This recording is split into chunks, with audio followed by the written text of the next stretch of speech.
This session, we'll get started with some basic controls. Sound good? First things first, let's get familiar with your surroundings. Don't worry, I've got the stick while you get your bearings. Out your side windows, you can see we have great visibility over Sedona today.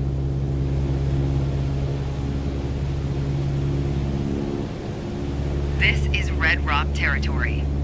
Beautiful, isn't it?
Spot the Sedona Airport.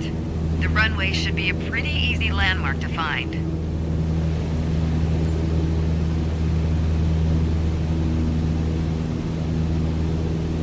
There you go.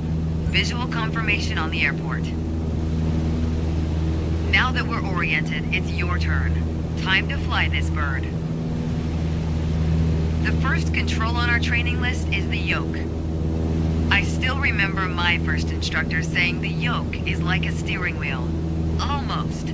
Sure, you can turn, but you can also pitch. For starters, it controls the ailerons. And the ailerons, they allow the plane to roll and bank into turns. Go ahead and try rolling to the right. Nice. Now let's see you level back out.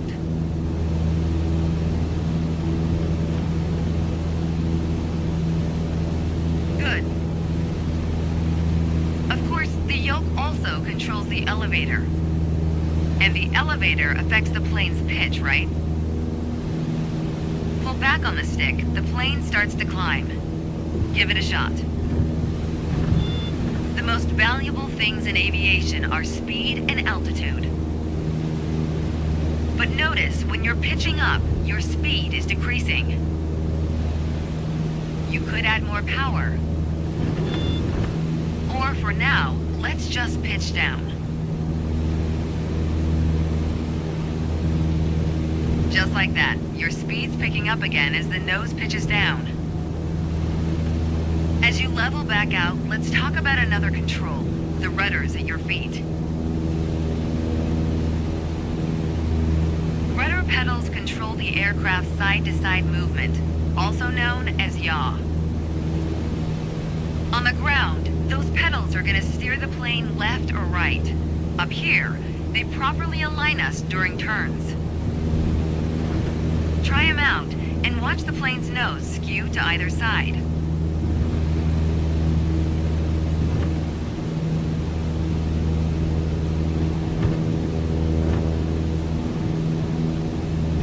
Simple enough, right? Before we go on, let's bring the plane back to straight up flight. Make sure your dashboard is aligned 3 to 4 inches below the horizon for a cruise attitude.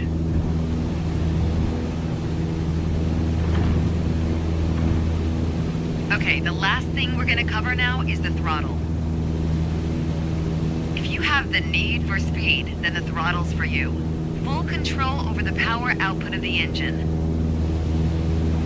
Let's see what happens when you cut all the power.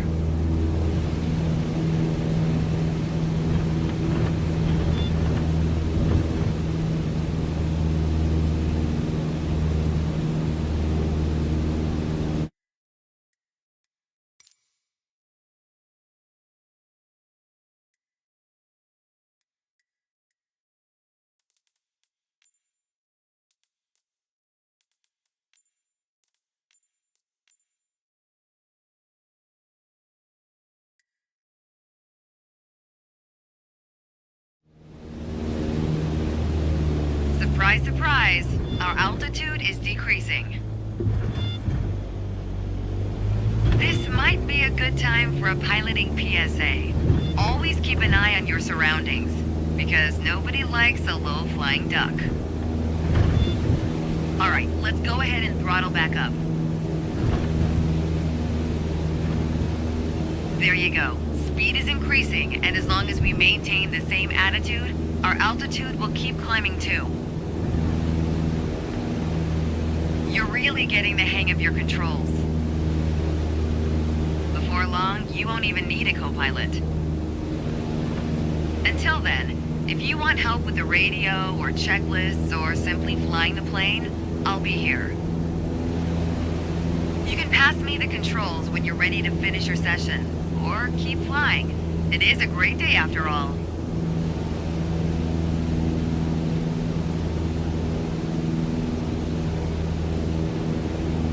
All right, I have control. Good job.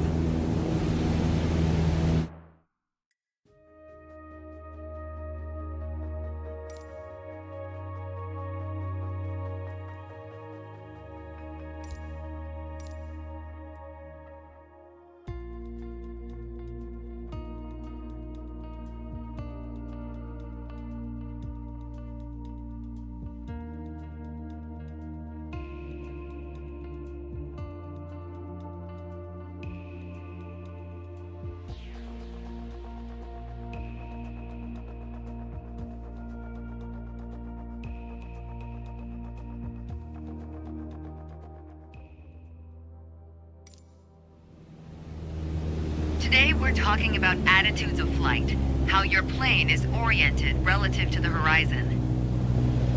If you look outside, you can see the cockpit is just about 4 inches below the horizon line. We're flying straight with a decent rate of speed. This is the cruise attitude. Let's see how it reads on your instruments.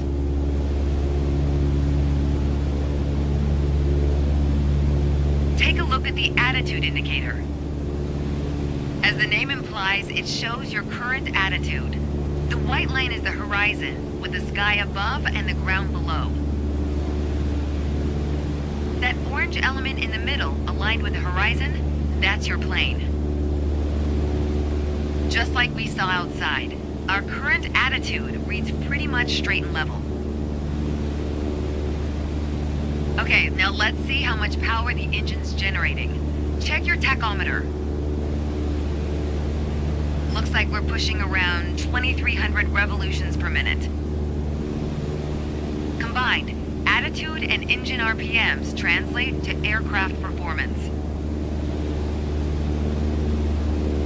which leads us to your airspeed indicator. Now, last but not least, check your altimeter. To figure out your altitude, you always want to read the small needle first. That's how many thousands of feet up you are. Then on to the big needle for the hundreds. With our current attitude and power output, we're holding a speed of 90 knots and a stable altitude of 6,000 feet. But that's about to change. Take the stick when you're ready. Pull back slightly on the yoke to raise the nose just above the horizon line. About 2 inches. Make sure you don't pitch up too much, or the angle will be too steep to create lift. And without enough lift, we'll stall. Alright, go full throttle and start climbing. Welcome to the climb attitude. See how it shows up on your attitude indicator and tachometer? According to your altimeter, we're gaining altitude. But we're losing airspeed even at full throttle, proving you can't avoid basic physics while making a climb. Okay, before we go on, let's get back to a cruise attitude. Ease up on the yoke and aim your nose just below the horizon. Then throttle back down to 2,300 RPMs.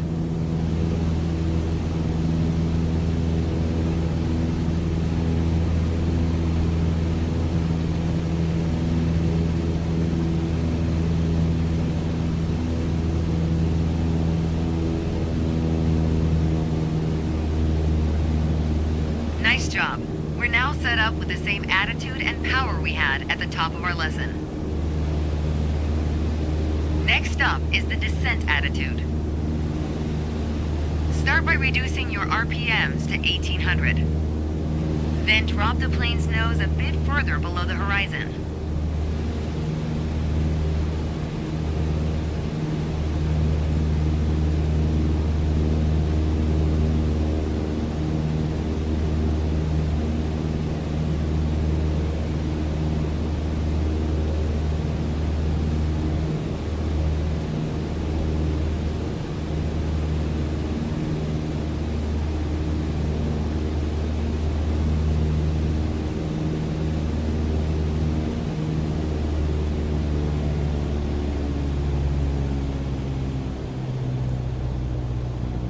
As expected, with a nose-down attitude, our altitude is decreasing, while our speed is picking up. Why don't you get us back to a cruise attitude, and we'll hit the last part of our lesson.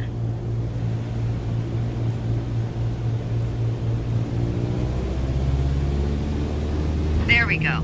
Now that we know how to cruise, climb, and descend, let's talk about the turn attitude.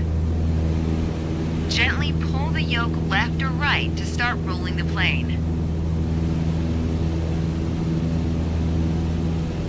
If you take a look outside, you can see how our attitude's changed, but you can also check your instruments for the details. As a general rule, you always want to keep your turns under 30 degrees. At the top of your attitude indicator, there's a series of notches representing 10 degrees each. Use them to control your roll. Notice the more you turn, the more you need to pull back on the yoke to maintain altitude.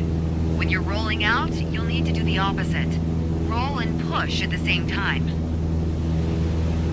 The more you know about the main attitudes of flight, the closer you get to that pilot state of mind. So keep practicing, and whenever you're done, pass me the controls.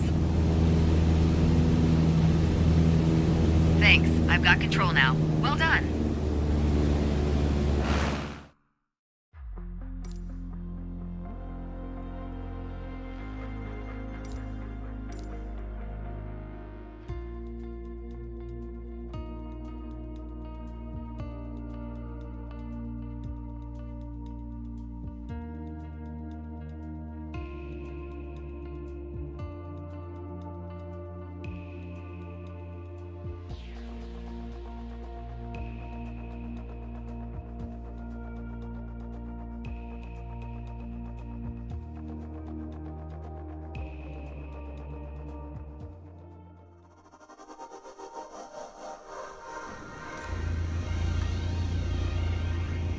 There's an old saying I like. A mile of road will take you a mile. A mile of runway will take you anywhere. Taking off isn't hard, but there are a few key points to remember. First, we always take off into the wind, which won't be an issue on a calm day like today. Second, before we enter a runway, we always make sure it's clear.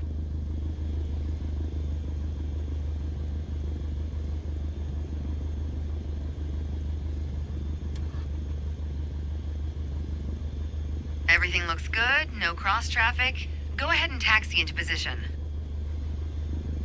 The rudder pedals should make steering the plane pretty easy.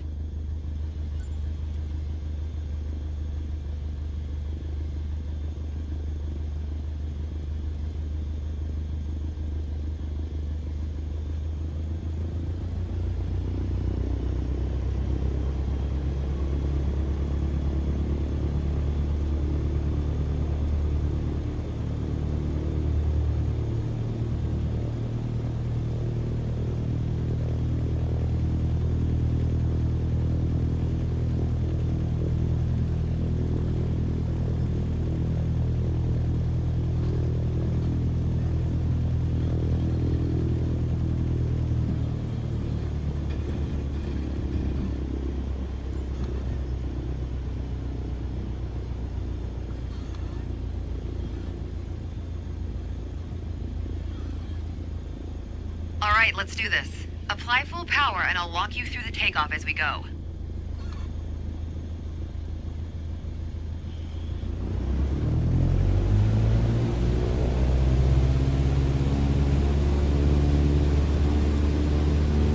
Use your rudders to stay on the center line and keep pushing power until you reach 55 knots. Good. Now gently pull back on the yoke.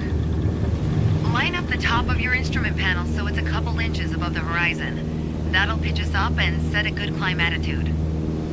And we're airborne. Focus on flying straight. Use your rudders to keep the runway heading of 210 degrees. Maintain 75 knots and we'll reach our target altitude of 5,500 feet in no time.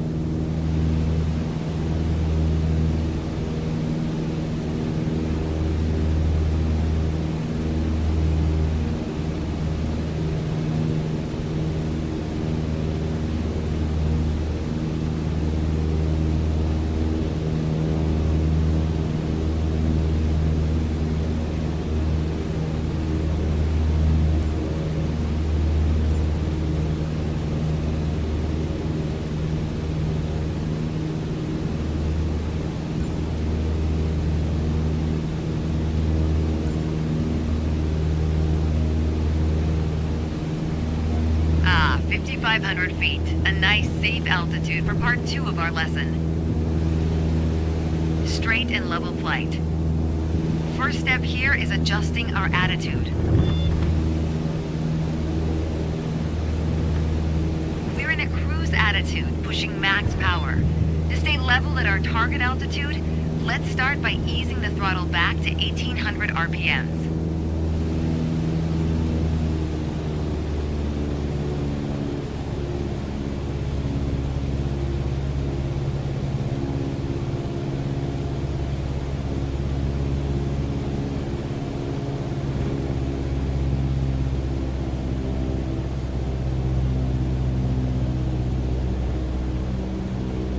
Probably noticed, to maintain altitude, you need to pitch the nose up. You could just keep pulling on the yoke to hold steady, but that's not really a precise means of control. Probably better to adjust your trim wheel until you don't need to push or pull on the yoke. Drag the trim down when you need to set the nose up. Drag it up to set the nose down. Try adding trim to keep us at 5,500 feet without increasing throttle.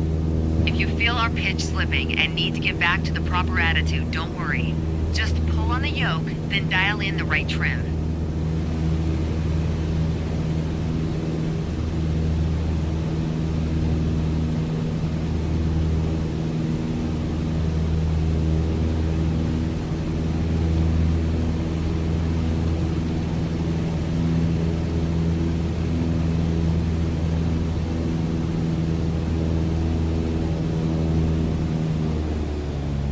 way I was taught, when you adjust the trim, you make rough changes at first to remove pressure on the yoke, then small adjustments to find the perfect setting to keep your desired attitude. That's the key to straight and level flight. It saves you from constantly pushing or pulling on the yoke. And that gives you more time to enjoy the ride. If you want more practice using the trim, go for it. Whenever you're ready to pass the controls, I'll be here.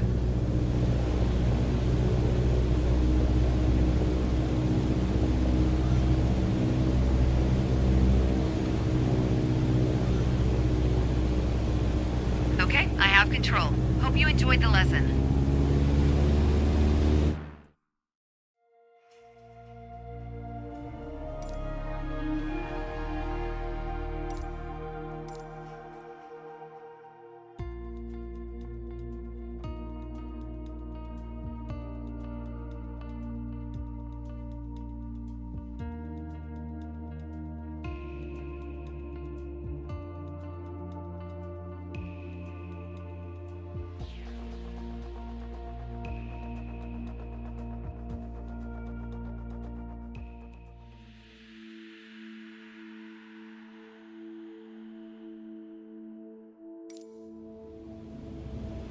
My first instructor used to say the best part of flying is landing in one piece.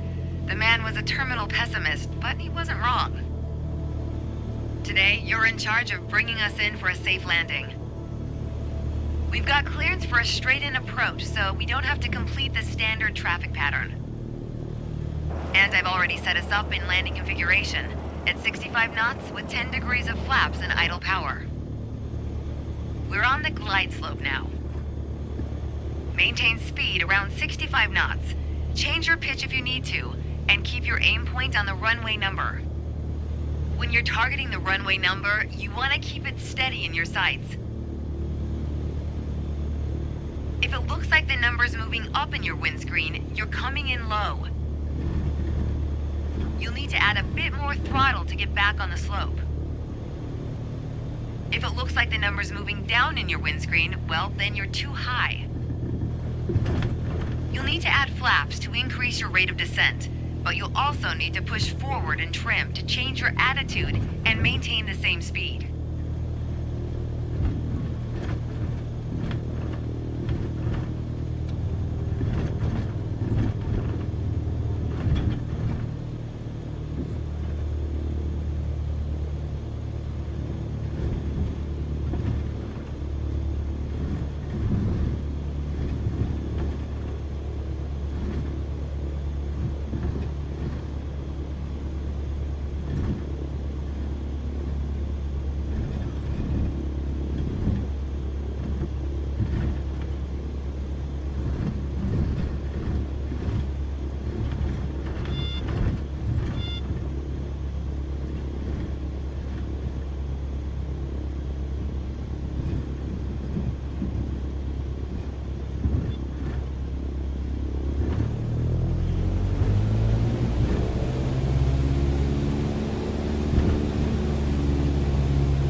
On the runway threshold. When you're 10 feet above the runway, it's time to flare.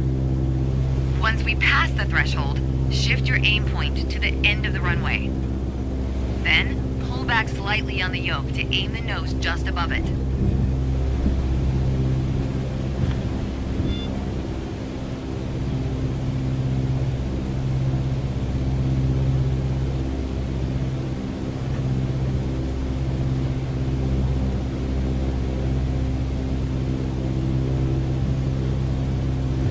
Okay, we're past the threshold. Start the flare. Keep pulling back slowly. Let the plane settle onto the runway. Don't push it down, but don't let it start climbing.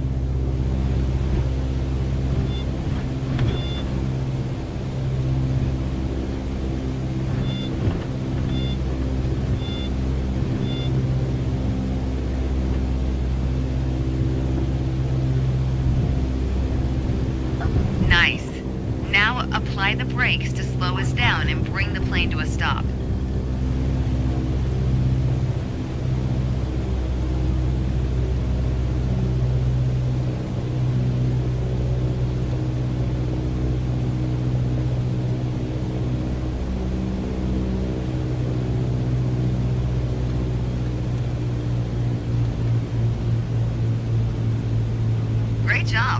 they say, any landing you can walk away from is a good landing. But if you can use the plane the next day, it's outstanding. Landings can be hard, even for seasoned pilots. Trust me, don't hesitate to practice. After all, that's what we're here for, right?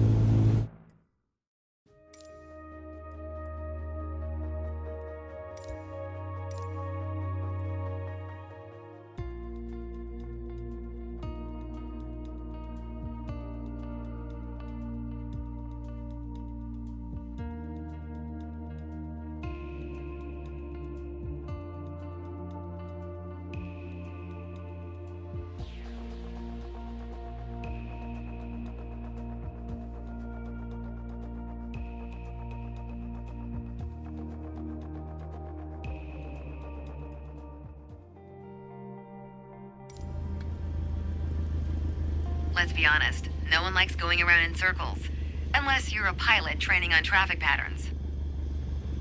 Sedona's standard traffic pattern follows a 1,000-foot altitude around the main runway. By the time we're through here, you'll know how to complete the full run from takeoff to landing. So let's get started.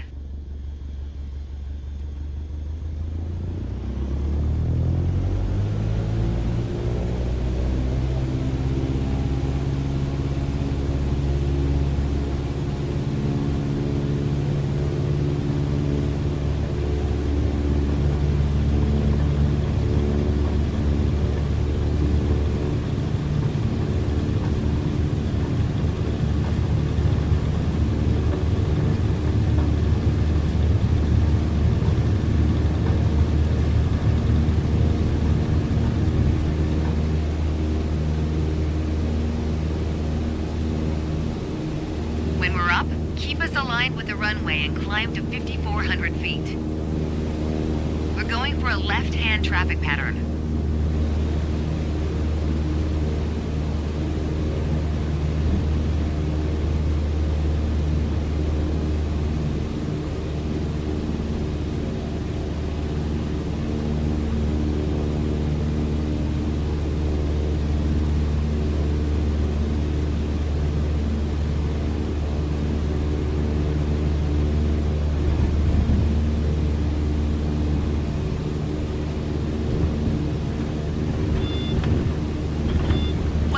Altitude, you're gonna start turning left 90 degrees toward a 122-degree heading.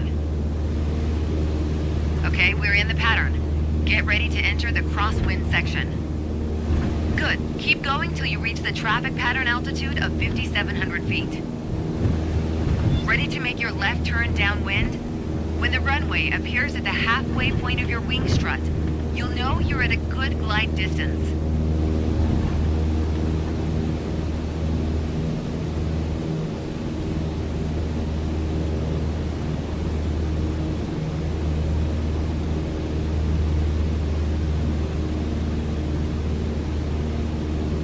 We've got the wind at our back now. We're on the right track. Lower your nose to a cruise attitude and reduce power to 2,100 RPMs. Once your speed is in the white arc, add 10 degrees of flaps to prep us for landing. Now's not a bad time to check if the runway is looking good. And, it probably goes without saying, always watch out for other planes entering or exiting the pattern.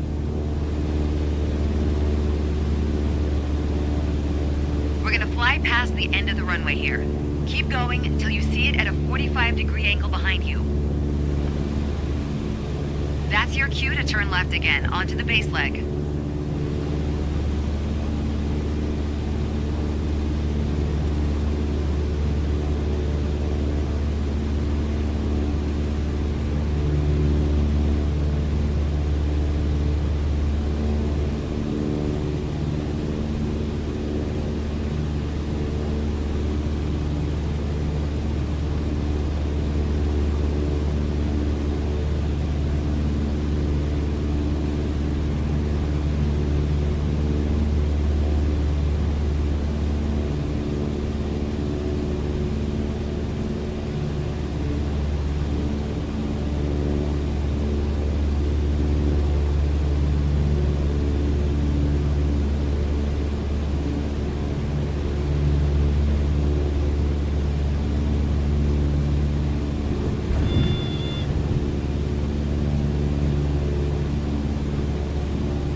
power to idle to start losing altitude and maintain cruise attitude. Keep an eye on the runway as we get ready for our final turn. That'll also keep our speed around 65 knots.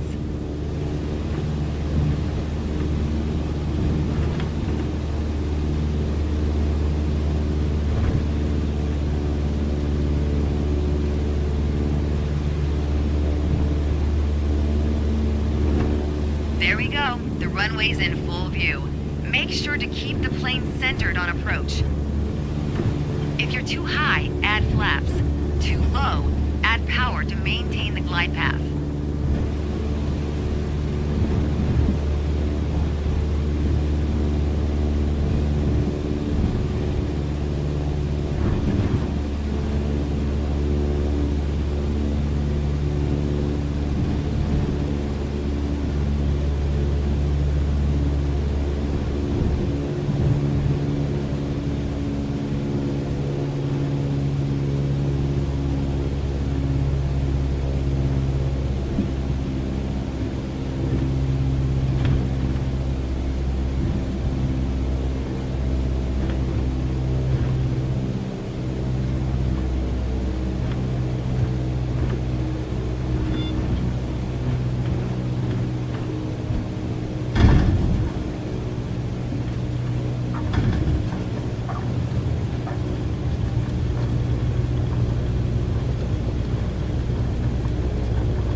Let's be honest, no one likes going around in circles. Unless you're a pilot training on traffic patterns. Sedona's standard traffic pattern follows a 1,000-foot altitude around the main runway.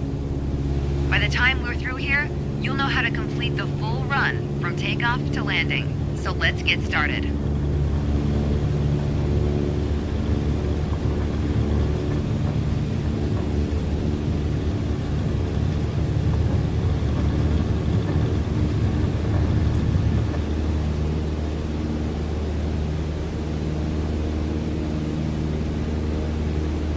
When we're up, keep us aligned with the runway and climb to 5,400 feet. We're going for a left-hand traffic pattern.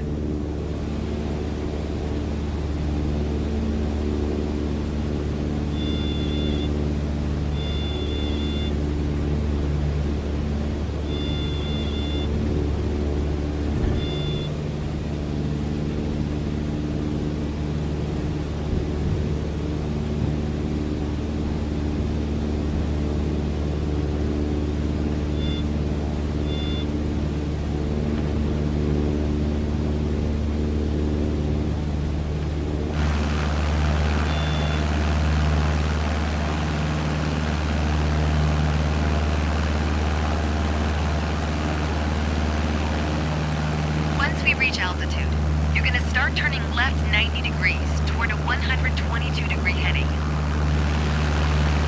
Okay, we're in the pattern. Get ready to enter the crosswind section.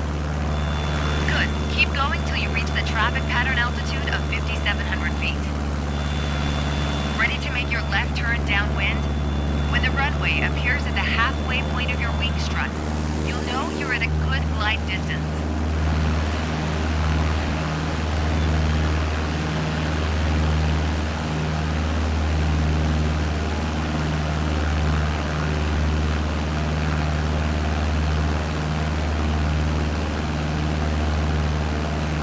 Got the wind at our back now. We're on the right track. Lower your nose to a cruise attitude and reduce power to 2,100 RPM. Once your speed is in the white arc, add 10 degrees of flaps to prep us for landing. Now's not a bad time to check if the runway is looking good. And it probably goes without saying, always watch out for other planes entering or exiting the pattern.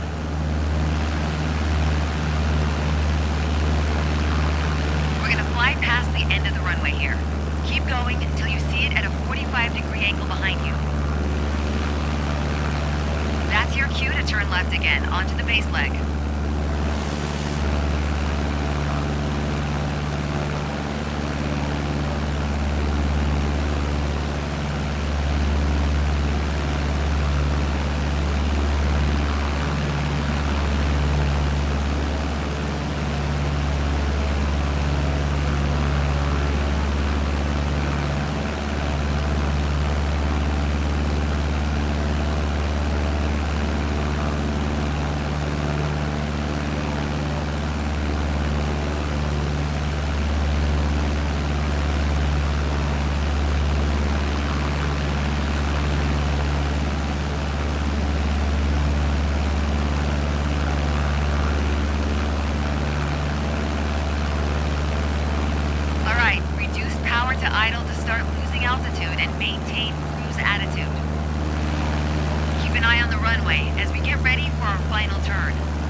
There we go. The runway's in full view. Make sure to keep the plane centered on approach. If you're too high, add flaps. Too low, add power to maintain the glide path.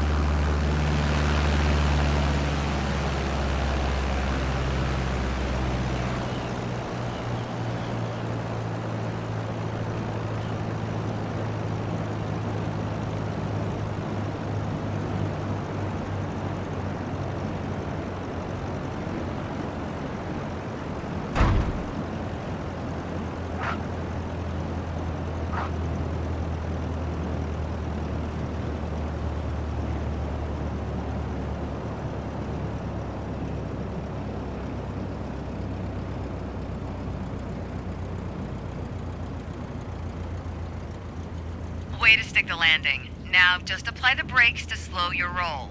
And make sure you don't stop on the runway, of course. If other planes are looking to land, we've got to move. Take one of the taxiways on the right.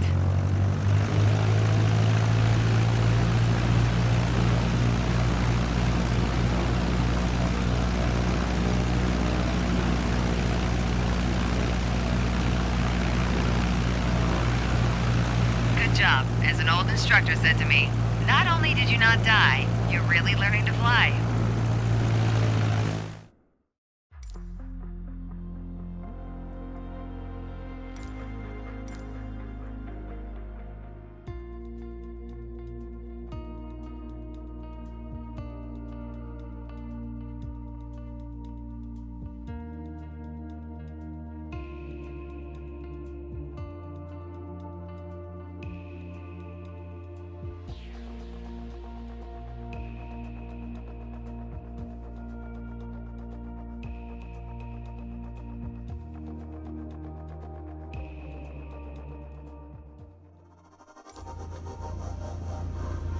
It's time, your first solo flight. I'll be watching from the ground in radio contact if you need me, but something tells me you won't. Your goal is to complete Sedona's left-hand traffic pattern on your own. Remember what we covered in our previous sessions, and you'll be just fine. Good luck. See you on the other side.